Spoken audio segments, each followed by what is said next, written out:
본문은 이제 본격적인 성전 건축에 관한 말씀이 나옵니다. 1절 말씀입니다. 이스라엘 자손이 애굽 땅에서 나온 지 480년이요 솔로몬이 이스라엘 왕이 된 지 4년 12월 곧 둘째 달에 솔로몬이 여호와를 위하여 성전 건축하기를 시작하였더라. 이스라엘 자손이 애굽 땅에서 나온 지 480년 만에 성전 공사가 시작되었다, 이렇게 말씀해 줍니다. 이 480년은 출애굽한 이스라엘 백성들이 광야에서 보낸 40년의 시간들, 그리고 또 사사시대를 거치고 사울 왕과 다윗의 통치, 그리고 솔로몬 재위 4년까지 합쳐진 기간입니다. 이스라엘 백성들이 출애굽해서 광야에서 지낼 동안에는 늘 이동을 해야 되기 때문에 그 시대에는 성막이 있었습니다. 그곳에서 그들은 짐승을 잡아서 제사를 드리고 또 하나님께 예배 드렸습니다. 그리고 광야 시대를 지나서 가나안 땅에 들어가서는 이제 정착해서 살아가기 때문에 더 이상 성막이 필요하지 않았습니다.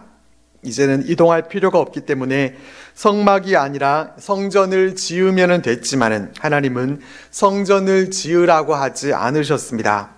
사사시대를 지나고 왕정시대가 되어서 사울 왕이 다스릴 때에도 하나님은 성전 건축에 대해서 단 한마디도 언급하지 않으셨습니다. 이스라엘의 2대 왕 다윗은 그렇게도 하나님의 성전을 짓고 싶어 했음에도 불구하고 하나님은 그때도 성전 건축을 허락하지 않으셨습니다. 하나님은 그 누구에게도 내가 거할 집을 지어달라 그렇게 말씀하신 적이 없으셨습니다. 하나님은 무소부지하셔서 모든 곳에 다 계시는데 굳이 한 건축물을 선택해서 그 안에 갇혀 계시는 그러한 분으로 이렇게 여겨질 필요가 없었기 때문입니다. 그렇지만 하나님을 사랑하는 다윗의 그 마음을 하나님께서 받으셔서 그의 아들 솔로몬을 통해서 성전을 짓겠다 그렇게 약속하셨습니다. 다윗이 성전 건축을 소원하면서 그렇게 소망을 품은 지 약 30여 년이 지난 후에야 이 성전 건축이 허락된 것입니다. 성전 건축은 이렇게 하루아침에 이루어진 것이 아닙니다. 시대가 바뀌고 역사가 바뀌고 출애굽한 지 무려 480년이나 지나서 이 성전 건축이 시작이 됩니다. 이처럼 하나님의 일하심은 우리가 생각하기에 참 더디다 이렇게 생각될 수 있습니다. 어차피 성전을 지을 거라고 하면은 가나안 땅에 정착했을 때 아예 초기부터 그렇게 짓든지 아니면은 평화가 있었던 그런 사사 시대에 성전 공사를 하든지 그렇게 해도 됐을 것 같은데 이것은 어디까지나 우리들 생각일 뿐입니다. 하나님은 우리와 같은 생각을 갖고 있지 않으시고 우리는 상상조차도 할 수 없는 그러한 높은 생각을 갖고 계신 분이십니다. 우리는 다 알지 못하지만은 하나님은 솔로몬의 때에 성전을 짓는 것이 가장 좋겠다 이렇게 생각하시고 그 계획과 뜻을 이루셨습니다. 이처럼 우리는 하나님이 정하신 때가 되면은 분명히 그 뜻이 이루어질 것을 믿고 우리는 믿음으로 인내하면서 그때까지 기다릴 수 있어야 할 것입니다. 2절에서는 성전의 규모에 대해서 알려줍니다. 솔로몬이 하나님을 위해서 건축한 이 성전은 길이가 60규빗, 너비가 20규빗, 높이가 30규빗이었습니다. 우리가 사용하고 있는 미터법으로 계산을 해보면 그 길이가 27m 정도, 그리고 너비가 9m, 높이가 13.5m 정도가 됩니다. 큰 것 같습니까? 크기를 잘 생각해 보면은 생각보다 크지 않습니다.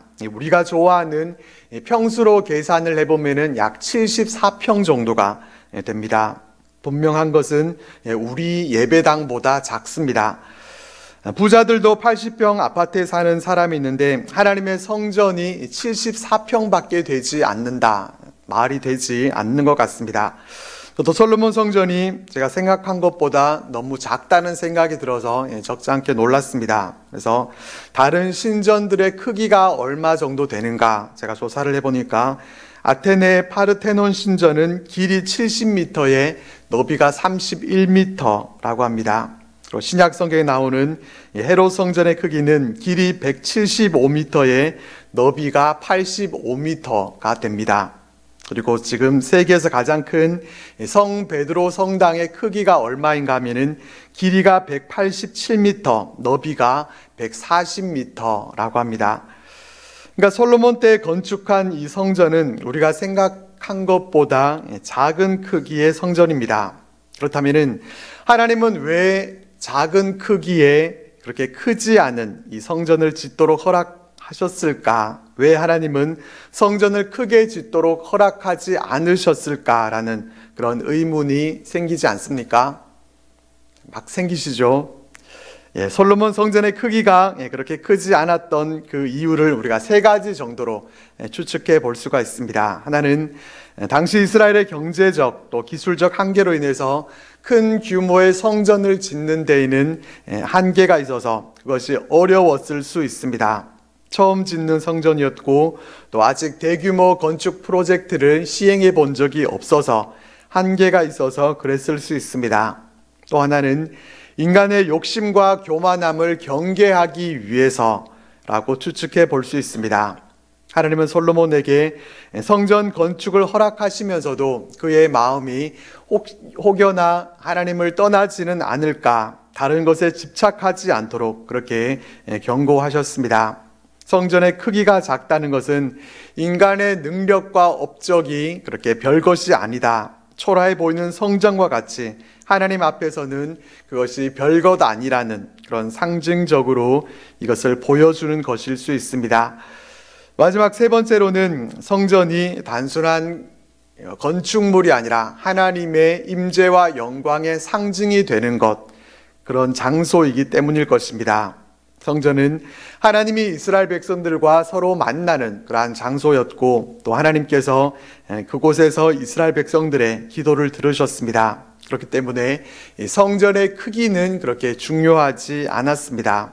하나님의 임재와 영광이 드러나는 곳이라고 하면은 그곳이 참된 성전인 것이지, 규모만 크다고 해서 그곳이 하나님이 계시는 성전이라고 말할 수 없기 때문입니다. 성전은 크기가 중요한 것이 아니라 그곳에 하나님의 임재가 있는가 하는 것이 중요한 것이고, 그곳에서 신령과 진정으로 하나님께 경배 드리는가 하는 것이 중요한 것입니다. 3절에서 5절 말씀은 성전을 이루는 이 세 공간에 대해서 알려줍니다. 성전의 성소 앞 주랑이 나오는데, 주랑이라고 하는 것은 우리가 현관이라고 생각하면 될 것 같습니다. 주랑은 예배자들이 성전에 들어갈 때 처음으로 만나게 되는 공간, 그곳이 주랑입니다. 이 주랑의 길이는 성전 너비와 같고 또 너비는 성전 앞에서부터 10규빗이었습니다. 그리고 주랑과 함께 성전에는 성막에 있었던 것과 같이 성소와 또 지성소가 있었습니다. 이 성소는 지성소를 외부와 분리하는 장소입니다. 이곳에서 제사장들이 자신들에게 주어진 그런 사역들을 감당했고, 또 지성소는 하나님의 보좌가 있는 그런 공간으로 이 언약궤가 위치했습니다. 성전에는 창문을 만들고 또 성전 벽에 연접해서 3층으로 하층, 중층, 또 상층 이렇게 다락을 만들고 각 다락에 골방을 만들었습니다. 하층 다락의 너비는 5규빗, 그리고 중층은 6규빗, 셋째 층 다락은 7규빗, 이렇게 해서 밑에서 위로 올라갈수록 한 규빗씩 크기가 더 컸습니다. 오늘날 예배당 건물로 얘기하자면은 본당만 가운데 있고 벽 쪽으로 교회 사무실이나 교회 학교 부서 예배실, 또 성가대 연습실과 같은 그러한 별도의 공간들이 붙어 있었다는 것입니다. 특별히 7절 말씀을 보면은 이 성전은 건축할 때 돌을 그 뜨는 곳에서 다듬고 가져다가 건축하였으므로 건축하는 동안에 성전 속에서는 방망이나 도끼나 모든 철 연장 소리가 들리지 아니하였으며 라고 말씀해 줍니다. 성전을 지을 때는 돌을 사용했는데 이 성전을 지을 때 성전에서는 쇠로 된 연장은 사용하지 않았습니다. 성전 안에서는 정과 망치와 같은 또 도끼와 같은 그러한 쇠 연장의 시끄러운 소리가 들리지 않았다는 것입니다. 아파트에 살다 보면은 가끔씩 가까운 층에서 이렇게 인테리어 공사를 하는 그런 경우들이 있습니다. 드릴로 벽을 뚫고 그러다 보면은 얼마나 시끄러운지 집안에서는 견딜 수가 없습니다. 그래서 아파트 인테리어 공사가 있으면은 미리 엘리베이터에다가 어느 곳에 언제 어떻게 공사를 합니다. 이렇게 공고도 붙이고 또 공사를 하는 세대에서도 미안하니까 근처에 있는 다른 집들에게 선물을 돌리기도 하고 그렇게 합니다. 근데 하나님의 성전을 지을 때는 그런 시끄러운 소리가 없었다는 것입니다. 성전 밖에서 이미 다 다듬고 만들어서 성전에서는 그냥 쌓기만 했기 때문에 공사 현장이 소란하지 않았습니다. 이것을 우리 삶에 적용시켜 본다면은 교회 안에서도 시끄러운 소리가 나지 않게 해야 한다는 것입니다. 학교에서나 가정에서 다투는 일이 생기면은 뭐라고 말합니까? 야, 시끄러우니까 밖에 나가서 싸워. 이렇게 말을 합니다. 이 말처럼 시끄러운 소리는 교회 밖에서나 내고 교회 안에서는 시끄러운 소리가 나지 않게 해야 합니다. 성전은 만민이 기도하는 것이고 또 하나님께 예배드리고 찬양 드려야 하는 그러한 곳이지 하나님 앞에서 우리 인간들의 목소리를 높이는 곳이 아닙니다. 하박국 2장 20절 말씀에 오직 여호와는 그 성전에 계시니 온 땅은 그 앞에서 잠잠할지니라 하시니라, 이렇게 말씀한 것과 같이 성전은 하나님께서 계신 곳이기 때문에 우리는 잠잠해야 합니다. 이렇게 성전 공사가 진행이 돼서 9절 말씀을 보면은 성전 건축을 마쳤다라고 말씀해 줍니다. 이 9절 말씀은 성전 공사가 이제 다 끝났다는 그런 얘기가 아니라 건물의 기본 뼈대를 세우는 일이 완성되었다라는 이러한 의미입니다. 기본 뼈대 공사가 마친 후에 9절에서 성전은 백향목 석가래와 널판으로 덮었다, 이렇게 말씀해 줍니다. 이 부분은 성전 지붕을 덮었다는 것입니다. 성전의 지붕은 어떤 모양이었는지는 우리가 잘 알 수 없지만은 다만 이 백향목 석가래와 널판으로 지붕을 덮었다라는 것까지만 알려줍니다. 그리고 10절 말씀 보면은 또 온 성전으로 돌아가며 높이가 5규빗 되는 다락방을 건축하되 백향목 들보로 성전에 연접하게 하였더라, 이렇게 말씀해 줍니다. 성전 지성소와 성소의 바깥면 벽에는 다락과 골방을 설치했습니다. 이 다락방은 제사장들이 이 성소에서 안식일을 제외한 매일 제사를 드릴 때 사용하거나 또 제물을 보관하는 장소, 또 물건을 보관하는 창고, 또는 또 레위인들이 거처하는 그러한 거처로 사용됐을 것이다, 이렇게 추정합니다. 12절과 13절 말씀을 우리 같이 한번 읽어보겠습니다. 시작. 내가 지금 이 성전을 건축하니 내가 만일 내 법도를 따르며 내 율례를 행하며 내 모든 계명을 지켜 그대로 행하면 내가 내 아버지 다윗에게 한 말을 내게 확실히 이룰 것이요 내가 또한 이스라엘 자손 가운데 거하며.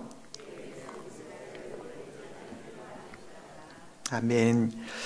이 말씀은 성전 외부 공사를 마친 이 솔로몬에게 하나님이 격려하시는 말씀입니다. 요약하면은 계명을 지켜서 그대로 행하면은 하나님께서 함께 하실 것이다라는 이런 말씀입니다. 여기서 깨닫게 되는 것은 성전을 아무리 아름답게 건축한다고 해도 계명을 지켜 그대로 행하는 이 순종이 없다고 하면은 그 모든 것은 아무것도 아니라는 것입니다. 성전을 성전되게 하는 가장 중요한 요소는 계명을 지켜 그대로 행하는 하나님의 백성들의 순종입니다.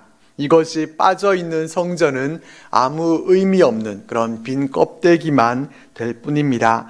하나님의 임재는 하나님의 말씀에 순종할 때 이루어지게 되는 것입니다.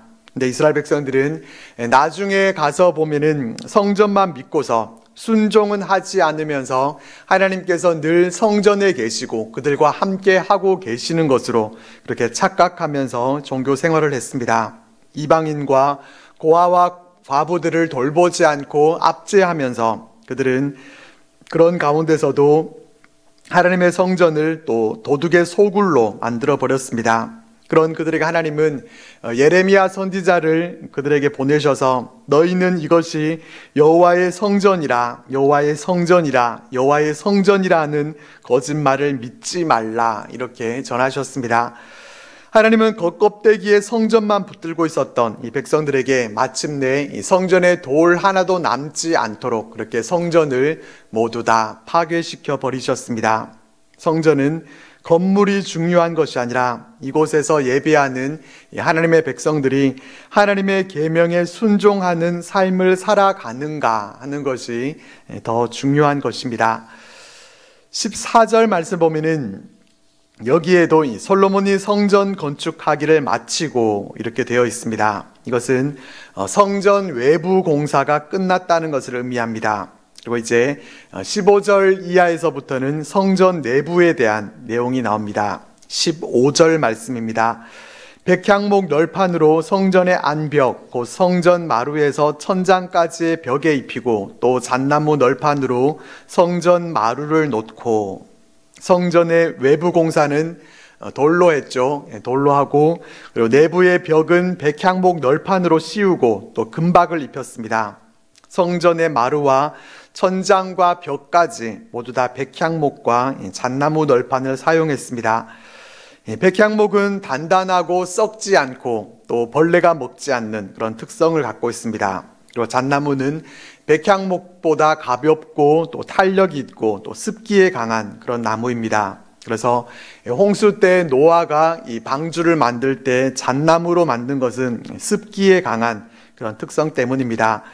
성전의 벽과 천장을 이 단단한 백향목으로 그렇게 사용한 것은 외부의 충격을 대비해서, 그리고 잣나무로 바닥을 시공한 것은 이 습기를 생각해서 그런 것 같습니다.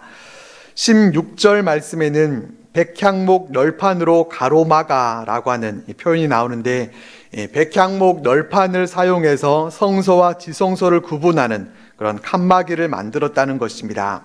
이 칸막이에는 31절과 32절 말씀에 나오는 것처럼 감람나무로 만든 두 짝의 문이 달렸습니다. 17절에는 내소와 외소가 나오는데, 이 내소는 지성소를 의미하는 것이고 외소는 성소를 말합니다. 성소는 길이가 40규빗이었습니다. 성전 전체의 길이가 60규빗이고 성소가 40규빗이었으니까 지성소의 크기는 얼마가 됩니까? 60 빼기 40을 하면은 20규빗이 됩니다. 성전 안에 백향목에 금을 입혔다라고 했는데, 거기에는 박과 핀 꽃을 새겨 넣었습니다. 이 박과 핀 꽃으로 장식된 이 성전을 보면은 에덴 동산과 같은 그런 모습이 떠오르게 될 것 같습니다. 하나님의 성전이 아름답게 장식이 됩니다. 성전은 건물이 중요한 것이 아니라 하나님의 임재가 중요한 것이기 때문에 내장에 있어서도 그냥 적당히 예배 드릴 수 있는 장소 정도로만 만들면 된다, 이렇게 생각하고 만들지 않았습니다. 아름답게 장식했습니다. 시편 기자가 내가 여호와께 바라는 한 가지 일, 그것을 구하리니 곧 내가 내 평생에 여호와의 집에 살면서 여호와의 아름다움을 바라보며 그의 성전에서 사모하는 그것이라, 이렇게 고백했던 것처럼 아름답게 장식한 이 성전은 잘 꾸며놨네, 참 보기에 좋네, 이런 것이 아니라 하나님을 잘 바라볼 수 있도록 도와주는 역할을 합니다. 성전 내부는 이렇게 정성과 최선을 다해서 아름답게 꾸며졌습니다. 지성소에 대한 내용을 계속해서 살펴보면은 지성소는 길이, 너비, 높이가 모두 다 20규빗이고 약 9m 정도가 됐고 정금으로 다 입혔다, 이렇게 말씀해 줍니다. 22절에는 온 성전을 금으로 입히기를 마치고 이렇게 말씀하는데, 역대기서를 보면은 성전 내부 장식을 위해서 사용된 금의 양이 600달란트였다, 이렇게 말해 줍니다. 600달란트는 킬로그램으로 환산해 보면은 2400kg 정도가 됩니다. 오늘자 제가 금 시세를 찾아보니까 1kg에 얼마 정도 할 것 같습니까? 금 1kg에 지금 시세가 1억 4,398만 원으로 나왔습니다. 제가 계산기를 두드려 보니까 2조 9천억 원이 넘습니다. 엄청난 양의 금이 사용됐습니다. 23절에서 28절에는 연약궤를 덮고 있는 이 그룹의 형상을 세우는 그런 내용이 나오고, 또 29절 이하의 내용에서는 성전의 벽과 문에 새겨진 그룹들과 종려와 핀 꽃 형상을 아로 새긴 것에 대해서 말씀해 줍니다. 지성소 안에는 감람나무로 두 그룹을 만들었습니다. 높이 약 5m 정도의 두 천사가 그 안에 있고, 또 급으로 도금되어 있었습니다. 약 2.5m 정도 되는 이 날개를 펴고 있는 그러한 형태였고, 또 양쪽에 서 있는 그룹들이 날개를 펴고 있기 때문에 각각 한쪽의 날개가 서로 접하고 있는 그러한 모습을 하고 있었습니다. 그리고 반대편 날개는 각각 성전 벽을 향하고 있었다라고 말씀해주고, 내 외소 사방 벽에는 모두 그룹들과 종려와 핀 꽃 형상을 새겼다라고 말씀해줍니다. 이 종려나무는 평화와 승리, 번영과 아름다움을 상징합니다. 그리고 핀 꽃은 아름다움과 영광, 충만한 생명을 상징합니다. 이런 것들이 성전 내부를 장식하고 있었다라고 하는 것은 성전에 들어와서 예배드리는 사람들이 이 새겨진 이 형상들을 보면서 평화와 승리, 영광과 아름다움과 충만한 생명을 얻을 수 있겠구나, 그런 마음을 가지고 이 성전에서 예배 드릴 수 있었기 때문에 그와 같은 의미로 또 이것을 새겨 넣지 않았을까 하는 생각을 하게 됩니다. 여기서 우리가 생각하게 되는 것은 성전 안에 이 하나님의 형상은 없다는 것입니다. 다른 세상의 신전에는 자신들이 믿고 있는 그 신의 형상을 그 안에 넣어 놓았지만은, 하나님의 성전 안에는 하나님의 형상이나 모형, 그 어떤 형상도 존재하지 않습니다. 하나님은 영이시기 때문에 우리의 눈으로 볼 수 있는 그런 형체가 없으시고, 또 어떤 형상을 만들게 되면은 그 형상이 또 우상이 되어버리고 맙니다. 우리는 눈으로 확인되는 것만 존재한다, 그렇게 믿는 습성이 있지만은 보이지 않는 것을 믿는 것이 진짜 믿음이라고 할 수 있을 것입니다. 31절과 32절 말씀은 내소에 들어가는 문에 대해서 언급을 하고 있고, 또 33절에서 35절 말씀은 외소의 문에 대해서 말씀해 줍니다. 외소의 문은 잣나무로 만들었는데 두 문짝은 독립적으로 접혀서 언제든지 그것을 마음대로 여닫을 수 있었습니다. 이 문을 잣나무로 만들었던 것은 이 감람나무보다 무게가 가벼워서 내려앉는 것을 방지하기 위해서였다, 이렇게 또 얘기를 하기도 합니다. 그 문에는 36절 말씀 보면은 그룹들, 종려, 핀 꽃을 아로 새겼다, 이렇게 말씀해주고, 36절에는 성전 마당 안뜰에 대한 내용까지 나옵니다. 솔로몬 성전이 사실 우리 머릿속으로는 잘 상상이 되지 않습니다. 다음 주에도 성전에 대한 내용이 나오는데, 제가 이 시간에 영상을 좀 보여드릴까 그렇게 생각을 해보다가 나중에 유튜브로 그냥 솔로몬 성전 이렇게 검색을 해서 보시면은 솔로몬 성전이 어떻게 생겼는가 잘 보실 수가 있습니다. 그래서 오늘 가셔서 시간 되시면은 다음 주 오시기 전에 한번 쭉 보시고 오시면은 다음 주에 또 성전 바깥쪽에 있었던 것들, 이런 것들 이해하는 데 도움이 될 것 같습니다. 마지막 37절과 38절 말씀을 보겠습니다. 넷째 해 15월에 여호와의 성전 기초를 쌓았고, 11째 해 불월 곧 8째 달에 그 설계와 식양대로 성전 건축이 다 끝났으니 솔로몬이 7년 동안 성전을 건축하였더라. 성전 건축은 넷째 해 15월에 성전 기초를 쌓았고, 11째 해 불월 곧 8째 달에 설계와 식양대로 성전 건축이 다 끝났다라고 말해줍니다. 솔로몬의 즉위 4년 2월에 시작해서 11년 8월에 끝났기 때문에 7년 동안 성전을 건축한 것이고, 좀 더 정확하게 하면은 7년 6개월이라는 시간이 걸렸습니다. 7년 6개월이라는 공사 시간은 이 다른 고대 건축물들이 몇십 년, 그렇게 수십 년에 걸쳐서 완공됐던 것을 생각해 보면은 비교적 짧은 시간입니다. 비교적 이렇게 짧은 시간에 건축을 할 수 있었던 것은 성전이 화려하긴 했지만은 큰 건물은 아니었기 때문입니다. 그리고 18만 명이 넘는 많은 인원들이 한 번에 동원이 됐기 때문에 시간이 일찍 마칠 수 있었습니다. 또 7년 반의 시간은 기초공사를 제외하고 성전과 이 제사장의 뜰만을 세우는데 소요된 기간이었습니다.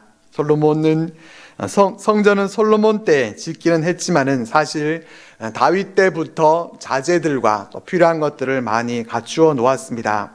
이렇게 본다면은 성전 건축이 7년 6개월이라는 짧은 시간에 이렇게 건축되었지만은 상당한 준비와 또 정성으로 이루어진 것이다 라는 것을 알게 됩니다. 마지막 38절 말씀에서 우리가 주목해야 할 말씀은 그 설계와 식양대로라는 말씀입니다. 성전은 설계와 식양대로 지어졌습니다. 솔로몬이 지혜가 있으니까 건축 설계도 뛰어나서 솔로몬이 설계한 대로 성전이 건축이 됐습니까? 솔로몬이 아니라 하나님이 설계하신 것입니다. 성막도 하나님께서 설계하신 그대로 다 만들어졌고 솔로몬의 성전도 하나님께서 설계하신 그 양식대로 이루어진 것입니다. 앞에서 우리는 솔로몬의 성전이 왜 우리 생각보다 작았을까라는 그런 질문을 던지면서 세 가지로 그렇게 추측을 해봤었지만은 사실 정답은 여기에 나와 있습니다. 하나님이 그 크기로 짓도록 명령하시고 설계하셨기 때문입니다. 그렇다면 하나님은 왜 그렇게 생각보다 작은 크기로 설계하셨는가? 우리는 또 이 질문으로 바꿔서 질문해 봐야 할 것입니다. 그 이유는 성전의 영광이 규모나 화려함에 있는 것이 아니기 때문입니다. 하나님께 1,000번제나 드릴 만큼의 열심히 있었던 이 솔로몬은 훨씬 더 크고 화려한 그런 성전을 짓고 싶어 했을 것입니다. 하지만 그것은 하나님이 원하시는 것이 아니었습니다. 솔로몬은 자신의 뜻대로 성전을 짓지 않고 하나님의 설계와 식양대로 하나님의 뜻에 순종해서 이 성전을 지은 것입니다. 이것이 더 중요합니다. 성전이 2배 더 크고 3배 더 크고 또 순금에다가 다이아몬드까지 넣어서 이렇게 만든다고 해도 우리의 욕심과 또 우리의 마음대로 지어졌다고 하면은 그냥 멋진 건물일 뿐이지 하나님의 성전이 될 수는 없습니다. 하나님이 설계하신 식양대로 지어진 것이 진짜 하나님의 성전입니다. 우리가 잘 알고 있는 대로 성경은 우리 성도의 몸을 가리켜서 하나님의 성령이 거하시는 하나님의 성전이라고 말씀하고 있습니다. 또한 에베소서 말씀 보면은 성령 안에서 하나님이 거하실 처소가 되기 위하여 그리스도 예수 안에서 함께 지어져 가느니라 이렇게 말씀해 줍니다. 성전은 건축물이 아니라 우리가 바로 살아 움직이는 하나님의 성전입니다. 하나님은 옛날 솔로몬이 지었던 성전에 계셨던 그러한 분이 아니시고 이제는 성전된 우리 안에 임재해 계십니다. 그렇게 우리는 하나님이 우리 안에 거하시기에 부끄러움이 없도록 우리를 거룩한 하나님의 임재 처소로 삼아야 할 것입니다. 오늘 말씀을 통해서 이것을 우리 마음 가운데 새기면서 성전된 우리의 몸 또 우리의 삶 속에서 하나님의 임재를 경험하고 또 하나님께 영광 올려드리는 우리들 모두의 삶이 되시기를 바랍니다.